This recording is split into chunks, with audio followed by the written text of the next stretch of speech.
Assalamualaikum warahmatullahi wabarakatuh. Salam sejahtera bagi kita semuanya. Salam, Om Swastiastu, Namo Buddhaya, dan salam kebajikan. Pada kali ini kita akan membahas kajian filsafat manusia. Wah, filsafat manusia kedengarannya gimana gitu ya. Nah, tapi menarik nih ya, karena kita akan mengkaji konsep manusia dalam pandangan filsafat atau esensi manusia dalam pandangan filsafat. Ada berbagai macam aliran yang menjelaskan tentang konsep manusia. Yang pertama, materialisme ya. Materialisme itu berarti berkaitan dengan benda atau fisik. Berarti esensi manusia adalah hal yang bersifat fisik, hal yang bersifat benda ya kan. Ciri fisik di sini disebut sebagai res extensa. Artinya apa? Memiliki keluasan ya. Bisa menempati ruang dan waktu, kemudian bisa diukur, bisa dikuantifikasi, bisa diamati atau diobservasi. Nah, biasanya kalangan materialisme ini tidak percaya dengan adanya kekuatan spiritual. Ya, karena hanya melihat wujud benda itu, wujud fisik itu, apa yang dilihat, apa yang diamati oleh indera kita. Nah, biasanya para penganut materialisme ini cenderung deterministik. Apa itu deterministik? Tidak mengakui adanya kebebasan dan independensi manusia. Ya, karena yang dilihat adalah wujud yang nyata, yang real adanya, berupa fisik, berupa benda. Nah, itu. Kemudian ada pandangan idealisme. Nah, ini lawan dari materialisme. Berarti kenyataan yang sejati itu adalah spiritual, bersifat spiritual. Kenyataan spiritual ini ada di belakang penampakan atau kejadiannya. Nah, makanya lawan dari materialisme ini, esensi dari kenyataan spiritual itu adalah berpikir atau rasa gitang. Jadi adanya manusia itu ya karena adanya proses ruh, adanya proses berpikir gitu. Makanya kekuatan spiritual ini bersifat rasional gitu. Berkehendak, berperasaan, kreatif ya kan ini. Ya contohnya sebagaimana yang dijelaskan oleh JWF Hegel ya. Kekuatan fisik atau hukum itu memang ada, tetapi keberadaannya merupakan manifestasi dari kekuasaan atau kenyataan yang lebih tinggi lagi.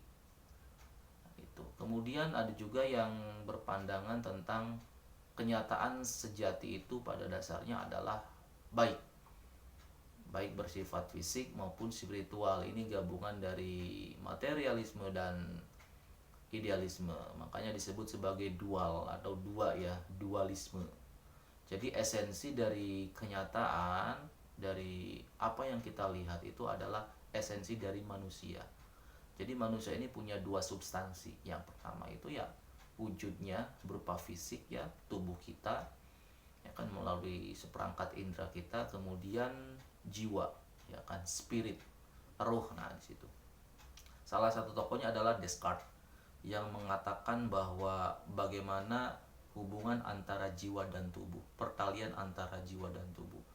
Jadi keberadaan jiwa itu meskipun tidak bisa diamati ya, ya roh itu kan tidak bisa diamati, jiwa itu tidak bisa diamati, tetapi bisa dibuktikan melalui rasio, melalui akal pikiran kita. Itu. Kemudian pandangan selanjutnya adalah vitalisme. Seluruh aktivitas dan perilaku manusia pada dasarnya merupakan wujud energi atau kekuatan yang tidak rasional itu. Nah, kaum vitalisme percaya bahwa pada dasarnya berupa energi daya-daya atau kekuatan-kekuatan non fisik yang tidak rasional dan instingtif. Nah, makanya acuan dari faham vitalisme ini adalah ilmu biologi. Nah, kemudian ada juga yang mengatakan bahwa bagaimana kehidupan ditentukan bukan oleh rasio, melainkan oleh kekuatan untuk bertahan hidup ya. Karena ini kan biologi ya. Ada mekanisme pertahanan hidup ya, ada sistem ekosistem yang terus-menerus berlangsung ya. Pandangan yang berikutnya adalah eksistensialisme, yaitu mencari hakikat manusia dalam arti esensinya melainkan dari eksistensinya. Jadi tidak mencari hakikat manusia atau dalam arti esensinya, melainkan dari eksistensinya. Eksistensi ini dari kata eksister, yaitu exit ya, atau ex itu keluar, kemudian sister ya atau berada. Jadi kalau dimaknai adalah sesuatu yang sanggup keluar dari keberadaannya atau sesuatu yang mampu melampaui dirinya sendiri itu. Kemudian ada juga pandangan dari strukturalisme, ya ini berkaitan dengan struktur sistem, budaya, ya kan, bahasa.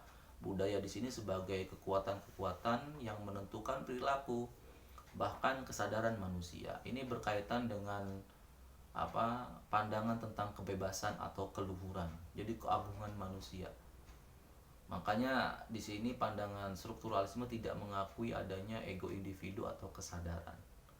Nah, biasanya mereka para penganut strukturalis berpandangan bahwa aku atau manusia bukanlah pusat realitas, melainkan dari struktur sistem budaya bahasa, ya kan, itu sendiri.